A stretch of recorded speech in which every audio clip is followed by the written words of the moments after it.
Let's mic नारी news. नमस्कार, let's mic में आपका स्वागत है। नारी न्यूज के साथ मैं राखी जैन। आज हम नारी न्यूज में बात करेंगे भारत की राजनीति में एक ऐसे संभावित ऐतिहासिक बदलाव की जो न केवल संसद की तस्वीर बदलेगा बल्कि देश की लोकतांत्रिक संरचना में महिलाओं की भागीदारी को एक नई ऊंचाई पर ले जाएगा। हम बात कर रहे हैं 33% महिला आरक्षण के उस प्रस्ताव की जिसे 2029 के लोकसभा चुनाव से पहले लागू करने की तैयारी चल रही है। ये सिर्फ एक कानून नहीं बल्कि एक लंबी लड़ाई का परिणाम है। एक ऐसी लड़ाई जो समान प्रतिनिधित्व, समान अवसर और समान अधिकार की मांग के साथ दशकों से जारी है। भारत में महिलाओं की आबादी लगभग आधी है, लेकिन संसद और विधानसभाओं में उनका प्रतिनिधित्व हमेशा सीमित रहा है।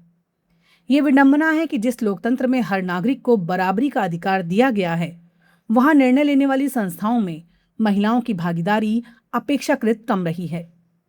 ऐसे में महिला आरक्षण का मुद्दा केवल राजनीतिक बहस नहीं बल्कि सामाजिक न्याय का प्रश्न बन जाता है। केंद्र सरकार की ओर से जो प्रस्ताव सामने आया है उसके अनुसार लोकसभा की सीटों की संख्या 543 से बढ़ाकर 816 की जा सकती है। इनमें से 273 सीटें महिलाओं के लिए आरक्षित होंगी। ये एक बड़ा बदलाव होगा क्योंकि इससे संसद में महिलाओं की संख्या में अभूतपूर्व वृद्धि होगी। ये केवल आंकड़ों का खेल नहीं है बल्कि ये उस सोच का प्रतिबिंब है जिसमें महिलाओं को निर्णय प्रक्रिया का समान हिस्सा बनाने की कोशिश की जा रही है। महिला आरक्षण कानून 2023 में संविधान के 106वें संशोधन के रूप में पारित किया गया था। इसे नारी शक्ति वंदन अधिनियम के नाम से भी जाना जाता है। संसद के दोनों सदनों में इसे लगभग सर्वसम्मति से पारित किया गया और राष्ट्रपति की मंजूरी भी मिल गई। लेकिन इसके लागू होने की शर्त ये रखी गई थी कि पहले नई जनगणना और उसके आधार पर परिसीमन किया जाएगा। यही वजह रही कि यह कानून अभी तक लागू नहीं हो सका। अब सरकार इस शर्त में बदलाव करने पर विचार कर रही है।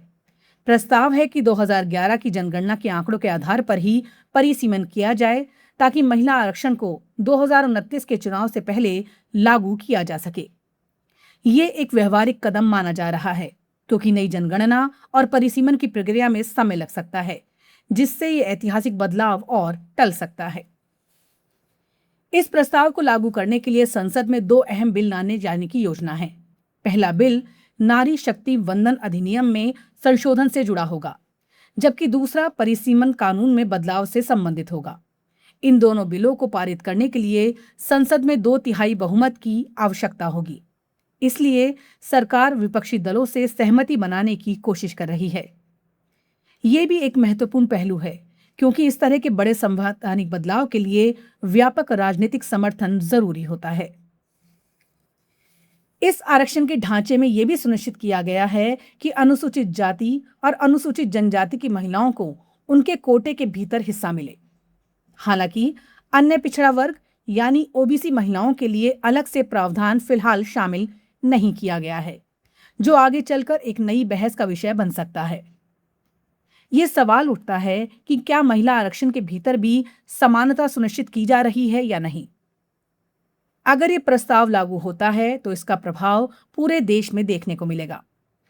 उत्तर प्रदेश जैसे बड़े राज्य में लोकसभा सीटों की संख्या 80 से बढ़कर 120 हो सकती है, जिसमें बड़ी संख्या में सीटें महिलाओं के लिए आरक्षित होंगी। महाराष्ट्र, बिहार, मध्य प्रदेश, तमिलनाडु और दिल्ली जैसे राज्यों में भी सीटों की संख्या और महिला प्रतिनिधित्व दोनों में वृद्धि देखने को मिल सकती है। ये बदलाव केवल संसद तक सीमित नहीं रहेगा, बल्कि राज्यों की विधानसभाओं में भी इसी तरह का ढांचा लागू करने की योजना है। महिला आरक्षण का इतिहास भी काफी लंबा और संघर्षपूर्ण रहा है। 1931 में पहली बार इस मुद्दे पर चर्चा हुई थी, लेकिन तब इसे खारिज कर दिया गया। स्वतंत्रता के बाद भी कई बार ये मुद्दा उठा, लेकिन इसे लेकर सहमति बनाना हमेशा मुश्किल रहा। 1974 में महिलाओं की स्थिति पर बनी समिति ने स्थानीय निकायों में महिलाओं के लिए आरक्षण की सिफारिश की, जिसके बाद 1993 में 73वें और 74वें संविधान संशोधनों के जरिए पंचायतों और नगर निकायों में महिलाओं को 1/3 आरक्षण दिया गया। इन संशोधनों का असर ये हुआ कि लाखों महिलाएं पहली बार राजनीतिक प्रक्रिया का हिस्सा बनी। गांव और शहरों के स्तर पर महिलाओं ने नेतृत्व की भूमिका निभाई और ये साबित किया कि अगर अवसर दिया जाए तो वो किसी भी क्षेत्र में पीछे नहीं है। यही अनुभव अब राष्ट्रीय स्तर पर दोहराने की कोशिश की जा रही है। लेकिन महिला आरक्षण को लेकर कुछ चिंताएं भी सामने आती रही हैं। आलोचकों का कहना है इससे केवल कुछ खास वर्ग की महिलाओं को फायदा मिलेगा और ये वास्तविक सशक्तिकरण नहीं होगा। वहीं समर्थकों का मानना है ये एक जरूरी कदम है जो महिलाओं को राजनीति में प्रवेश का अवसर देगा और धीरे धीरे उनकी भागीदारी को मजबूत करेगा। ये भी सवाल उठता है कि क्या केवल आरक्षण देने से महिलाओं की स्थिति बदल जाएगी? इसका जवाब इतना सरल नहीं है। आरक्षण एक अवसर जरूर देता है, लेकिन उसके साथ साथ शिक्षा, जागरूकता और सामाजिक समर्थन भी जरूरी है। जब तक महिलाओं को अपने अधिकारों और जिम्मेदारियों की पूरी समझ नहीं होगी, तब तक वो इस अवसर का पूरा लाभ नहीं उठा पाएंगी। महिला आरक्षण का एक और महत्वपूर्ण पहलू ये है कि इससे नीति निर्माण में महिलाओं की भागीदारी बढ़ेगी। जब संसद में अधिक महिलाएं होंगी तो महिलाओं से जुड़े मुद्दों पर ज्यादा संवेदनशीलता और गंभीरता से चर्चा होगी। स्वास्थ्य, शिक्षा, सुरक्षा और रोजगार जैसे विषयों पर महिलाओं का दृष्टिकोण नीति निर्माण को और व्यापक बनाएगा। ये बदलाव केवल महिलाओं के लिए नहीं बल्कि पूरे समाज के लिए फायदेमंद होगा। जब निर्णय लेने वाली संस्थाओं में विविधता होगी तो फैसले भी अधिक समावेशी होंगे। यही एक मजबूत लोकतंत्र की पहचान होती है। आज जब हम इस प्रस्ताव की बात करते हैं तो ये केवल एक राजनीतिक मुद्दा नहीं है, बल्कि ये उस सोच का प्रतीक है जो महिलाओं को बराबरी का अधिकार देने की दिशा में आगे बढ़ रही है। ये उस विश्वास का प्रतीक है कि महिलाएं केवल मतदाता नहीं बल्कि नेता भी हो सकती हैं। लेकिन यह भी जरूरी है कि हम इस बदलाव को केवल एक संख्या के रूप में ना देखें। ये केवल 33% का आंकड़ा नहीं है, बल्कि ये उन लाखों महिलाओं की आकांक्षाओं का प्रतिनिधित्व करता है जो अपने जीवन में बदलाव लाना चाहती हैं। ये उन सपनों का प्रतिनिधित्व करता है जो अब तक सीमित अवसरों के कारण अधूरे रह गए। नारी न्यूज में आज के इस विशेष कार्यक्रम में हमने उस प्रस्ताव को समझने की कोशिश की जो भारत की राजनीति में एक नया अध्याय लिख सकता है। ये एक ऐसा कदम है जो महिलाओं को केवल अधिकार नहीं देगा बल्कि उन्हें जिम्मेदारी भी देगा, देश के भविष्य को आकार देने की जिम्मेदारी।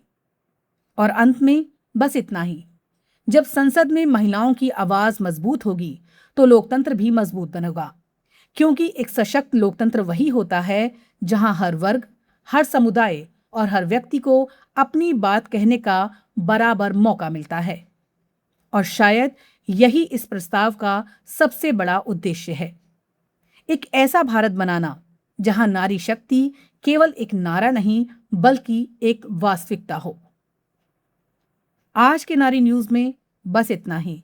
अगली बार बात करेंगे फिर किसी नए विषय पर। तब तक के लिए देखते रहिए, सुनते रहिए लेट्स माइक। नमस्कार।